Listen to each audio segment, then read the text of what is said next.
그녀가 참으로 사랑한 것은 틀림없이 나 한 사람뿐이었다고 지금도 믿고 있다. 그리고 그녀의 조용한 관능은 다른 남자들을 요구하지 않았던 것으로 이 점에 관해서는 내가 그녀에게 있어 욕정의 대상이 되는 것을 그만둔 뒤로도 변함이 없었다. 내게는 가족이 없었지만 그녀에게는 그것이 있었다. 그리고 그녀의 가족들은 모두가 그 성질이 그녀와는 너무도 딴판이어서 도저히 내 가족으로는 될 수 없었다. 이것이 나의 첫 불행의 원인이었다. 나는 때려져 어머니의 아들이 되어 보려고 얼마나 애를 썼던가. 그렇게 되기 위해서 나는 온갖 수단을 다했으나 결국 목적을 달성하지 못했다. 나는 우리들의 이해관계를 하나로 묶어보려고 했으나 나로서는 그렇게 할 수 없었다.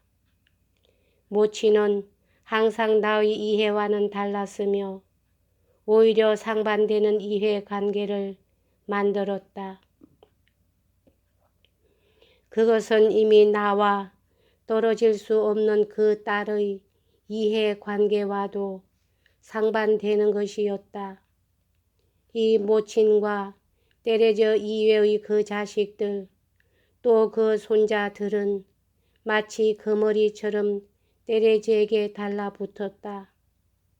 그들이 때려지에게 끼치는 가장 가벼운 죄는 그녀의 물건을 훔치는 것이었다. 때려져는 가엾게도 거머리들이 하자는 대로 하기까지에 이르러 닥치는 대로 집어가든 살림살이를 뒤집어 놓든 잠자코 있었다. 나는 주머니를 털어주고 온갖 충고를 다했다.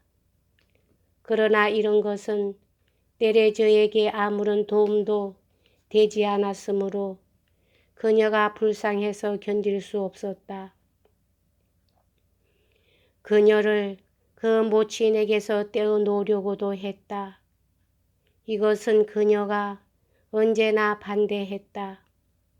나는 이 반대를 존중했고 그 때문에 도리어 그녀의 인품에 대한 평가를 높였다. 그렇다고는 하나 때려져의 거절은 그녀의 손에나 나의 그것을 구해주지는 못했다. 모친과 그 가족들에게 얽매여 있는 그녀의 몸뚱이는 내 것이나 그녀 자신의 것이라기보다는 모친의 것이었다. 그들의 꼬임이 그녀에게 한결 더 위험한 해를 끼치는 것과 마찬가지로 그들의 탐욕은 그녀를 무일푼으로 만들었다. 어쨌든 내게 대한 사랑과 그 선량한 성질 탓으로 무조건 그들의 말에 따르지는 않았지만 적어도 그 꼬임은 내가 애써 불어넣어 주려는 훌륭한 교훈의 효과를 거의 없애버리기에 충분했다. 또 이 때문에 내가 어떤 방법을 취하든 때려져와 나와는 언제까지나 두 사람이 따로따로 있지 않으면 안 되었다. 이런 까닭으로 내가 마음으로부터의 모든 애정을 기울였고 서로 진지하게 애착을 느꼈지만 역시 내 마음의 허전함은 충분히 채워질 수가 없었다. 어린애, 그것에 의해 허전함이 채워질 수 있었을 어린애들이 생겼다. 그러나 그것은 더욱 나쁜 결과를 가져왔다. 나는 이런 대먹자는 가족들에게 어린 것들이 맡겨져 더 나쁜 인간으로 양육되리라는 것에 치가 떨렸다. 차라리 고아원의 교육이 훨씬 위험이 적었다.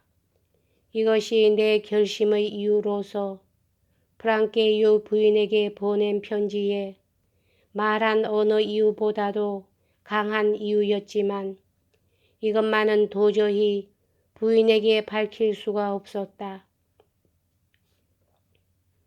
그런 중대한 비난에 대해 충분한 변명이 되지 않는다는 것은 이미 알고 있었던 것으로 다만 내가 사랑하는 사람의 가족들의 결점을 드러내고 싶지 않았던 것이다. 그러나 때레즈 형제의 소행을 보신다면 이 나로서 이런 사내들이 받은 것 같은 교육을 남이야 뭐라고 하든 내 자식에게 받도록 할 수 있을렀는지 판단이 되실 줄 안다. 갈망하고 있던 그 마음으로부터의 융합된 교제, 그것을 충분히 맛보지 못한 나는 그것에 대신할 것을 찾게끔 되었다. 그것은 공허를 충족시키지는 못했으나 공허감은 다소 달래주었다. 내게 전부를 바치는 친구란 없으므로 그의 자극으로 내 무기력함을 이겨내게 해주는 친구를 찾았다. 그리하여 디드로와 꽁디아크 신부와 교제해가며 그 친밀도를 더해갔다. 또 그림과도 더욱 친근하게 새로운 교우 관계를 맺게 되었다.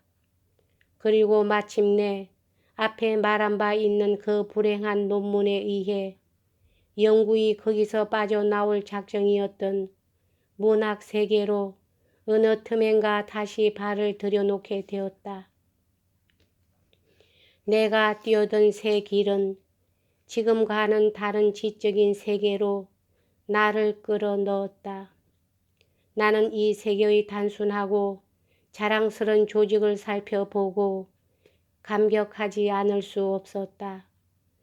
그러나 이 세계로 들어와 보니 우리 석학들의 학설의 오류와 우열, 우리들 사회 조직의 압제와 비참만이 눈에 띄게 되었다. 어리석은 자부심의 환상에 사로잡힌 나는 그러한 모든 허위를 일소하기 위해 자신이 태어난 것처럼 믿게 되었다. 그리고 내 주장을 듣도록 하기 위해서는 자신의 행위를 자신의 이론에 일치시키지 않으면 안 된다고 생각하고 남과는 다른 특수한 태도로 나갔다. 그러나 그런 태도는 모든 사람들이 용납하지 않았다. 내 친구라는 배들은 그런 나의 실천을 그냥 지나쳐 보지 않았다. 이 실내에서 처음에는 나도 우스꽝스럽게 보였겠지만 내가 그것을 끈기 있게 밀고 나갈 수 있었다면 필경에는 존경을 받게 되었을는지도 모른다. 그때까지는 나는 그저 선량하기만 했다. 그때부터 나는 도덕적인 인간이 되었다. 적어도 덕이라는 것에 심취해 있었다. 이 심취는 처음엔 머릿속에서 뿐이었는데 그것이 마음으로 옮겨졌다. 매우 고귀한 자부심이 마음속에서 허영심이 송두리째 뽑혀진 파편 위에서 움텄다. 나는 아무것도 꾸미지 않았다. 실제로 있는 그대로의 인간이 되었다. 그리고 그 감정의 동요가 가장 강력히 지속된 적어도 4년간은 인간의 마음이 지닐 수 있는 아름답고 위대한 것으로 내 힘이 미치지 못하는 것은 하늘과 나와의 사이에 하나도 없었다. 내가 갑자기 웅변으로 변한 것은 이 때문이며 내 초기의 작품 가운데 나를 불태워 버린 그 참으로 하늘의 불과 같은 것이 넘쳐있는 것도 그 때문이다. 이 불이 40년 동안 미미한 불꽃조차 나타내지 못한 것은 아직 점화가 되지 못했기 때문이었다. 나는 완전히 변해 있었다. 친구도 아는 사람도 나를 몰라볼 정도였다.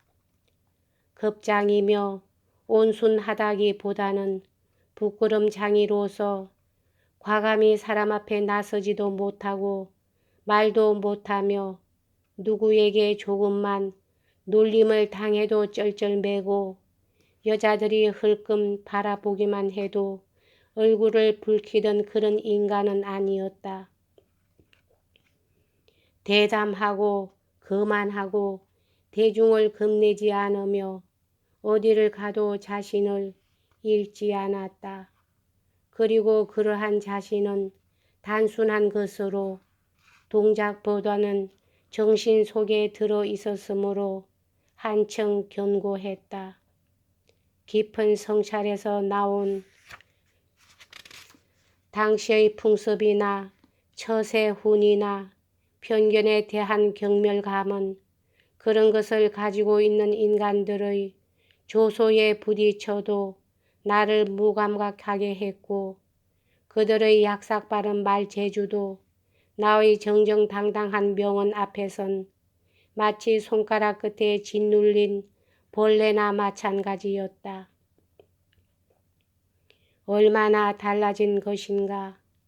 그 2년 전만 해도 그리고 또 20년 후에도 무엇을 말해야 좋을지를 모르고 어떤 말을 해서 이야기를 해야 좋을지를 몰랐던 그 똑같은 사나이의 가혹하고 신랄한 풍자를 파리 사람들은 저마다 짓거려 댔던 것이다. 내 성질과 정반대의 상태를 여러분이 생각하신다면 이때의 상태를 곧 알 수 있을 것이다.